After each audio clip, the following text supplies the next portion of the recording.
प्रिय साथियों, नमस्कार। गुड्डी का पिटारा में आपका स्वागत है। आज की कहानी है चुनौतियाँ, चैलेंजेस।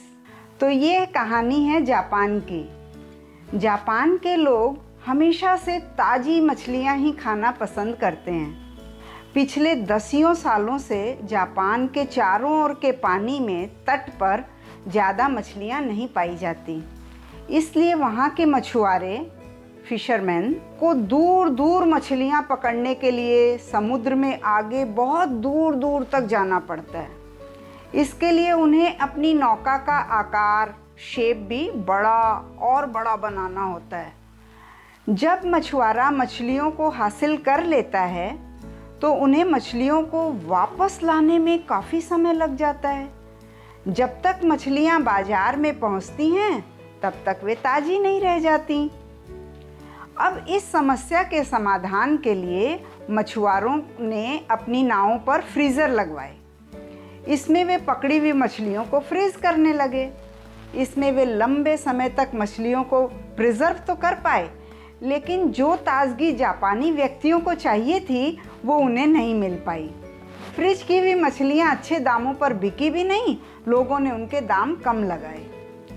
तब मछुआरों ने सोचा कि क्या उपाय किया जाए जिससे मछलियाँ ताज़ी रहें। उन्होंने नाव पर पानी के टैंक लगवाए और मछलियाँ पकड़ पकड़ कर टैंक में डालते रहे। शुरू में तो मछलियों ने पानी में थोड़ी हलचल मचाई, फिर वे बाद में ज़्यादा चली नहीं, थोड़ी शांत हो गईं। मरी नहीं पर सुस्त हो गईं। दुर्भाग्यवश ये सुस्त और निष्क्रिय मछलियाँ भी ताज़ा स्वाद नहीं दे पाईं। तो अब सोचिए कि जापानी मछुआरों ने इस समस्या के समाधान के लिए क्या उपाय सोचा होगा, कितना दिमाग लगाया होगा। पूरी लंबी यात्रा के दौरान वापस आते वक्त मछलियों को जिंदा और ताज़ा रखने के लिए उन्होंने अब पानी के टैंक में एक छोटी सी शार्क डाल दी। अब टैंक की मछलियों के लिए ये शार्क एक चुनौती, चैलेंज बन गई। शार्क कुछ मछलियों को खा लेती थी, बाकी की मछलियाँ चुनौती स्वीकार करती हुई जिंदा रहने के लिए स्ट्रगल करने में लग जाती। जब तक वे बाजार पहुँची ताज़ा स्थिति में पाई गईं। शार्क ने मछलियों के सामने एक चुनौती पैदा कर दी, जिससे कि मछलियाँ पूरी लंबी यात्रा के दौरान सक्रिय रहीं, क्रियाशील रहीं।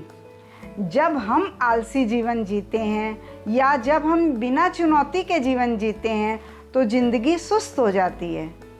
ये चुनौतियाँ ही हैं जो हमें ताज़ा रखती हैं। इसलिए हमें ज़िंदगी में समस्याओं और चुनौतियों को समझना चाहिए, क्योंकि ये हमें ज़िंदगी में आगे बढ़ने के लिए प्रोत्साहित, एनकरेज करती रहती हैं। अगर चुनौतियाँ नहीं रहती हैं तो हम अपने आप से संतुष्ट हो जाते हैं, ज़िंदगी उद्देश्य रहित हो जाती है और हम सुस्त पड़ जाते हैं, ज़िंदगी में ताजगी नहीं रह पाती है। तो इस घटना से हमें यह शिक्षा मिलती है कि मनुष्य चुनौतियों के वातावरण में, चुनौतियों के माहौल में जल्दी से विकास कर पाता है, ज़िंदगी में सफल हो पाता है।